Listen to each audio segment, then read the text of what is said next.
Bonjour. Oui, d'avance, voilà, je suis malade. Donc, il va y avoir beaucoup de toux et de reniflements nasales dans cette vidéo, j'en suis désolé. Mais sinon, je tourne pas, donc bon, voilà, je vais pas vous laisser quand même 2 semaines avec qu'une vidéo, c'est trop peu, voilà. Je brave la maladie. Bon, ça va, faut pas déconner non plus. Mais voilà, donc désolé d'avance. Bref. Donc, aujourd'hui, vidéo sur. C'est même pas vraiment une série, parce que bon, dans l'idée, c'est plus des questions que moi je me pose, que peut-être les gens ne se posent pas, parce qu'ils ont vraiment autre chose à foutre de leur vie aussi. Et cette fois, on va s'attaquer, du coup, comme vous l'avez vu dans le titre, l'eugénisme. Alors, qu'est-ce que c'est que cette merde? J'en sais rien. Fin de la vidéo, donc. Non. L'eugénisme, c'est déjà quelque chose qu'on peut comprendre rien qu'avec le nom, parce que dans eugénisme, il y a gène, évidemment. Gêne par rapport à la ville en Italie, évidemment. Non, c'est faux. Toujours des vannes éclatées ici, ça n'a pas changé. Ouais. Non. Gêne par rapport au l'ADN. Voilà, c'est ça, c'est bien. Vous suivez. Bref. Alors, en gros, ça consiste à choisir les meilleures cellules reproductrices de n'importe quelle espèce afin d'en avoir des individus avec des caractéristiques qu'on aura choisies. Par exemple, le domaine normalement auquel vous pensez directement, c'est l'agriculture. Par exemple, le fait que les bananes n'aient plus de pépins, parce que oui, les bananes avaient des pépins, c'est du fait de l'eugénisme. Voilà. On a choisi voilà, des bananes qui n'en avaient pas ou très peu, et à chaque fois, eh ben, en fait, ça se passe sur beaucoup d'années. Voilà, on va d'abord avoir voilà, une banane, on va avoir plusieurs prototypes, entre guillemets, et à la fin, on va en résulter d'un truc homogène et grosso modo quasiment tout est pareil. Voilà, c'est pour ça qu'il y a très peu d'hétérogénéité dans ce qui est produit. Voilà. Bon, déjà rien que là, on pourrait déjà en discuter que oui, du coup, machin, la Terre, blabla. Mais bon, désolé, n'étant pas écolo, enfin du moins écolo dans cette partie-là, je ne me prononcerai pas. Voilà. Et puis bon, même si je doute qu'on parvienne vraiment à trouver quelque chose de très philosophique là-dedans, même si je pense qu'on pourrait quand même, en cherchant bien, trouver quelque chose, mais voilà. Au moins, vous avez en fait la base de comment c'est fait. C'est d'ailleurs utilisé aussi en programmation, voilà. Voilà, mais je rentrerai pas dedans, dans les détails, parce que même moi, je ne comprends pas. Mais voilà. Sachez que ça existe aussi pour l'informatique. Je crois que ça s'appelle le jeu de la vie, ou quelque chose comme ça, bref. Ensuite, bien. Donc, ça, c'est juste dans l'agriculture. Mais dans l'idée, c'est applicable en fait bah, partout. Et donc à l'homme. Voilà. Et là, du coup, on va rentrer dans certains problèmes, notamment moral ou éthique. Voilà. Bon, c'est la même chose de toute façon. Mais voilà. Parce que bon, j'ai beau dire que ça n'existe pas, bon, étant donné que c'est relatif à l'homme, on peut quand même trouver quelque chose d'intéressant là-dedans. Faut pas déconner. Bien. Alors, comment ce serait possible? Bah, déjà, dans l'idée, quelque chose on va dire, qui s'en rapproche, hein, on a du coup la.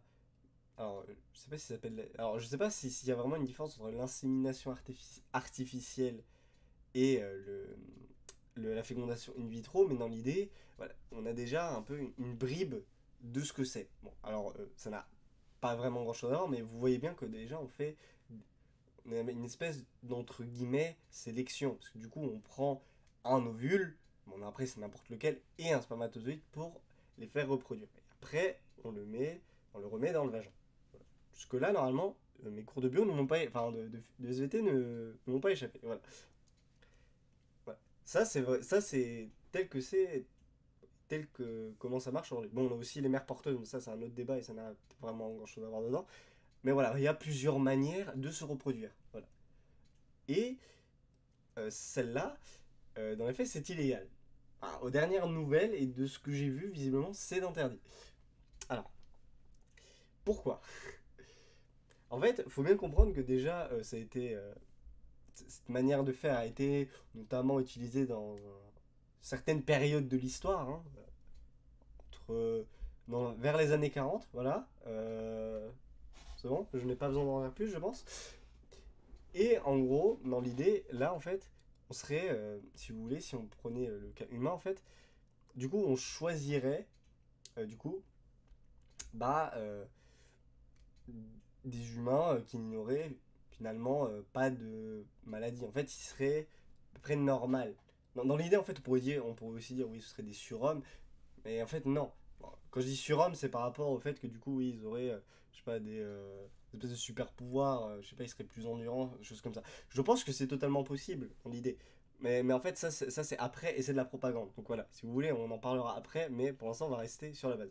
Alors, en gros, voilà, on ferait du coup la même technique qu'on a dit pour les légumes, mais en fait, pour avoir une espèce, entre guillemets, d'accord, d'homogénéité où en fait on a du coup tous deux bras, deux jambes, un cerveau qui fonctionne. Voilà. En fait, en gros, on n'aurait pas de pathologie, quoi. On pourrait dire normal. Voilà. Je fais toujours des guillemets hein, pour qu'on comprenne, d'accord. Hein, parce que c'est toujours des notions extrêmement vagues. Hein, quand je dis normal, différent, voilà, c'est très chiant. Bref. Voilà. Et donc, euh, finalement, dit comme ça, en fait, des gens, ils voient quand même quelque chose de bénéfique parce que ça veut dire que du coup, bah, si les gens, ils ont pas de maladie, bon, pareil, ils peuvent toujours choper des, d'autres trucs, genre, voilà, mais dans l'idée, des trucs qui seraient à la naissance ou, enfin, voilà, pas, ou des difformités physiques contraignantes, bah, dans l'idée, ils en auraient pas. Enfin, ouais, ils pourraient les choper plus tard, mais voilà, à ce moment-là, ils en auraient pas. Et et pour moi, en fait, j'ai l'impression que ça infirme, alors infirme, pas affirme, infirme, I-N et firme, comme combat d'infirme, voilà. En fait, ça infirme le fait pour moi que Benatar a raison. Alors, qui est David Benatar? Alors, c'est enfin, moi, je considère que c'est le dernier philosophe qui a écrit quelque chose d'intéressant à lire. Bah, bon, ça va, me jugez pas, hein. C'est que mon avis, voilà. Il ne vaut rien, on le rappelle.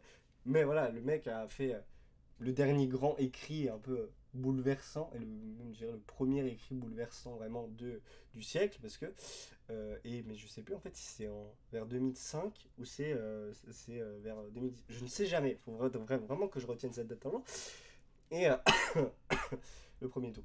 Et en gros, il dit dedans qu'en fait, bah, donc c'est un truc sur l'antinatalisme, mais en gros il dit que les enfants, bah déjà ils choisissent pas de vivre, et dans l'idée, trois quarts du temps ils vont avoir une vie malheureuse. Et quand je dis trois quarts du temps, c'est les statistiques employées, voilà, dans l'idée. Parce que bah du coup, t'as plus de chances en fait d'avoir une vie malheureuse qu'heureuse à la fin, voilà, parce que en raison de plein de facteurs, bah en fait, bah à la fin ça va être, ça va être pas marrant quoi.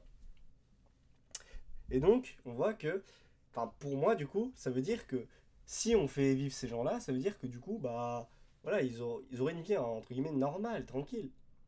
Vous voyez. Et du coup, en fait, ça veut dire que dans l'idée, aujourd'hui, dans notre manière de faire et d'être, il y a un problème. Vous voyez. Bon, après, c'est que moi qui les relie comme ça, mais j'ai l'impression vraiment qu'on peut faire un parallèle avec ça. Je sais pas du tout si c'est valide, mais bon, écoutez, moi, comment je l'ai vu, je me suis dit, ça passe. Voilà. Bon, après, faudrait peut-être que je demande, faudrait que je demande à les spécialistes que eux en pensent, mais bah, franchement, je trouve que en y réfléchissant bien, bah ça se tient. Ouais.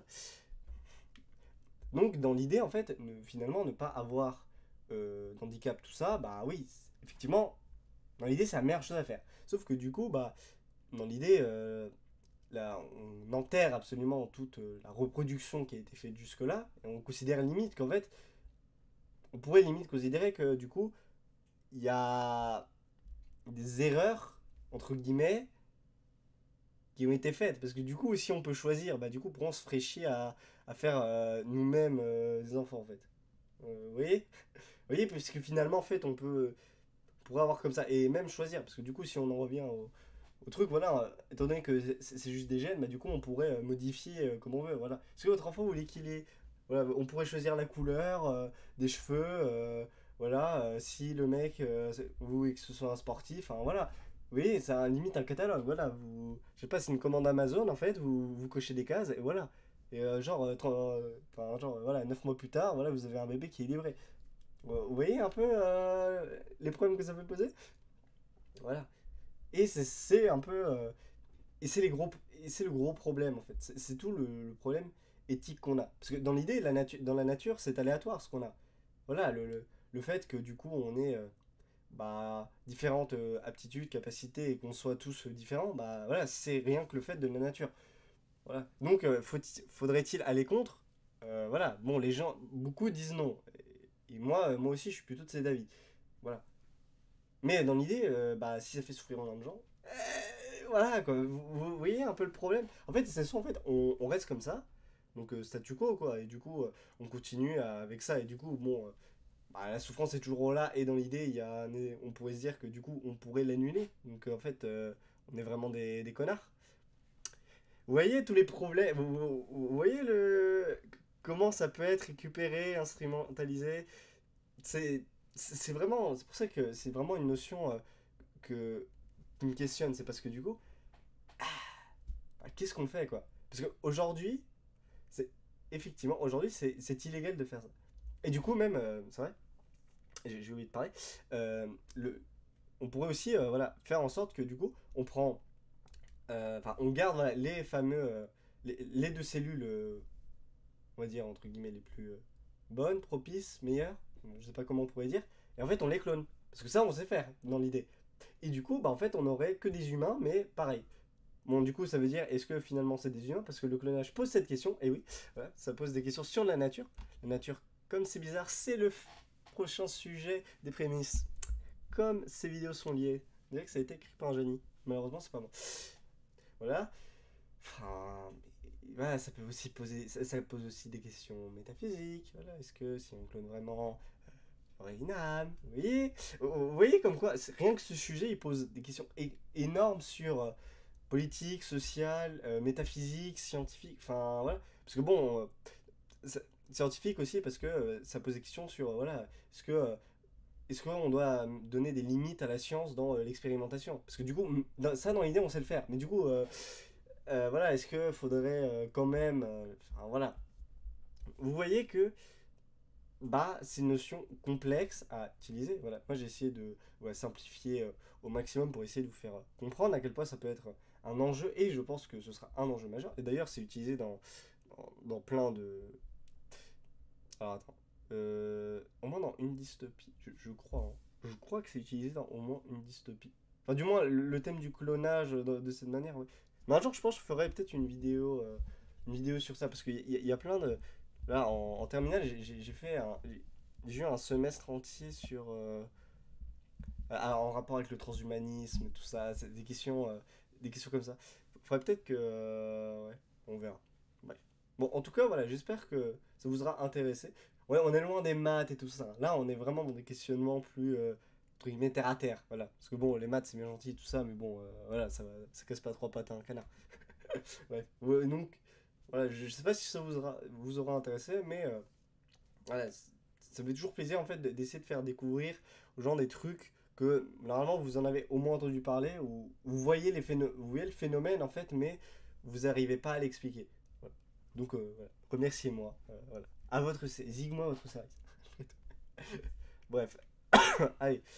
Bon, sur ce, bah, merci beaucoup. Voilà, moi, je dois aller tourner la deuxième vidéo. Voilà, et après, je dois aller jouer à Elden Ring. Enfin, non, d'abord, je dois voir Kalor Sakaras en train de se faire enculer par Djokovic. C'est vraiment trop bien. Bref. Allez, sur ce, donc, bah, à la prochaine. Ce qui veut dire, bah, à la revoyure, les gens. Non, merde, c'est de l'autre côté. Salut! C'est vrai que je me trompe à chaque fois. Oui, parce que vous, enfin oui, je rappelle, j'ai changé l'angle de caméra, ce qui fait que là, vous voyez ma main gauche, mais c'est ma main droite qui apparaît. Bref, on s'en fout. Allez, au revoir tout le monde.